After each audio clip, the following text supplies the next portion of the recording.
श्रोताओं नमस्कार। दोस्तों, इस कड़वे सच से हम सब वाकिफ हैं कि देश में बलात्कार की घटनाओं में कमी आने का नाम नहीं ले रही है। हर एक दुष्कर्म की घटना के बाद दूसरी ऐसी ही घटना सामने आ जाती है। ऐसे में सवाल उठता है कि साल 2012 में निर्भया गैंगरेप कांड के बाद बनी निर्भया फंड का कितना उपयोग हो रहा है। आखिर कितने पीड़ितों को अब तक इस फंड से मदद मिल चुकी है।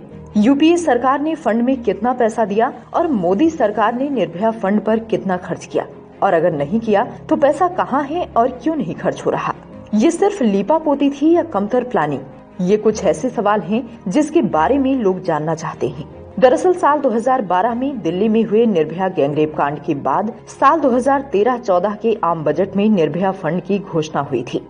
निर्भया रेप कांड और हत्या ने पूरे देश को हिला कर रख दिया था। इस घटना के बाद ही केंद्र की तत्कालीन यूपीए सरकार ने महिलाओं की सुरक्षा को ध्यान में रखते हुए एक विशेष फंड का ऐलान किया था। इसी का नाम निर्भया फंड रखा गया था। उस समय की मनमोहन सिंह सरकार के तत्कालीन वित्त मंत्री पी चिदम्बरम ने शुरुआती तौर पर 1000 करोड़ रुपए का आवंटन किया।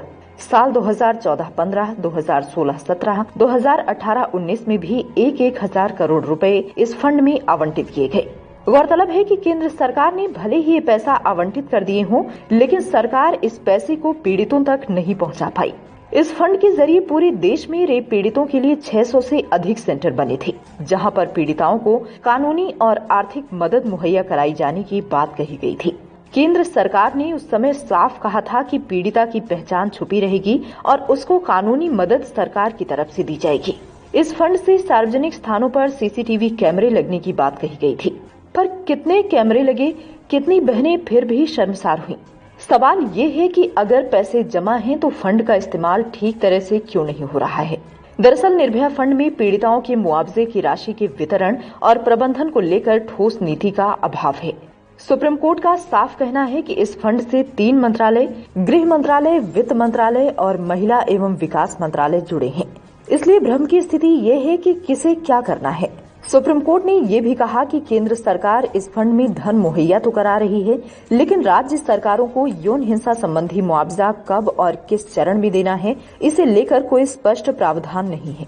तो सवाल ये है कि लोगों के गुस्से को हैंडल करने के लिए जल्दबाजी में फंड तो बना दिया, पर उसकी प्लानिंग ठीक से नहीं हुई और मीडिया के जरिए भी हमें फंड शुरू करने की खबर तो मिल जाती है, पर उसका उपयोग ठीक तरह से हो रहा है या नहीं, ये जनता को नहीं पता चलता।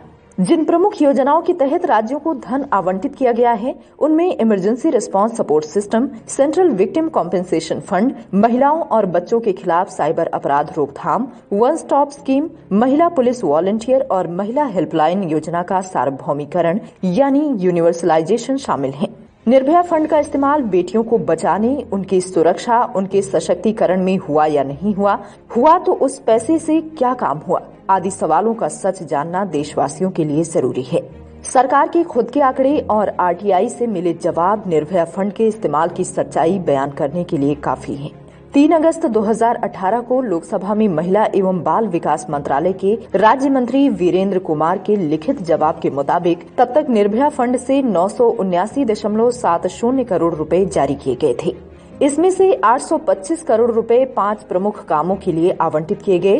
गौरतलब है कि निर्भया फंड के लिए सरकार ने भी तब तक 3600 करोड़ रुपए दिए थे। रेप और घरेलू हिंसा में बची महिलाओं को सलाह देने वाली वकील शुभांगी सिंह कहती हैं कि उत्तर प्रदेश के सार्वजनिक अस्पतालों में पर्याप्त रेप किट या स्वाब या चीजों को इकट्ठा करके ट्रांसपोर्ट करने के लिए जिप लॉक बैग तक उपलब्ध नहीं है। बहरहाल ये स्थिति उस निर्भया फंड की है जिसने एक वक्त देश की राजनीतिक सामाजिक स्थिति को हिलाकर रख दिया था। निर्भया आंदोलन के बाद देश में ऐसा माहौल बना था जिससे लगा था कि अब शायद ही कोई राजनीतिक दल महिला सुरक्षा और महिला सशक्तिकरण जैसे मुद्दों को नजरअंदाज कर पाएगा।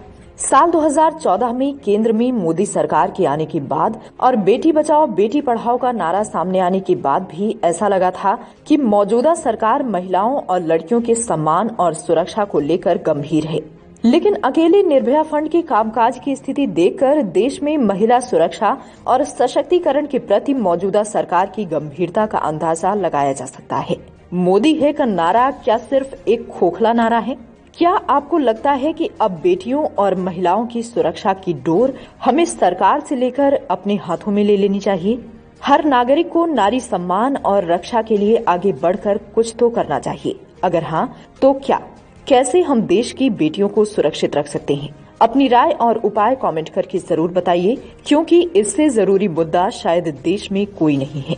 इस जानकारी और जागरूकता को आगे बढ़ाएं। भावना श्रीवास्तव द्वारा एडिटेड इस रिपोर्ट को ज्यादा से ज्यादा लोगों के साथ शेयर करें। बने रहिए मुख्य खबरें चैनल के साथ। नमस्कार।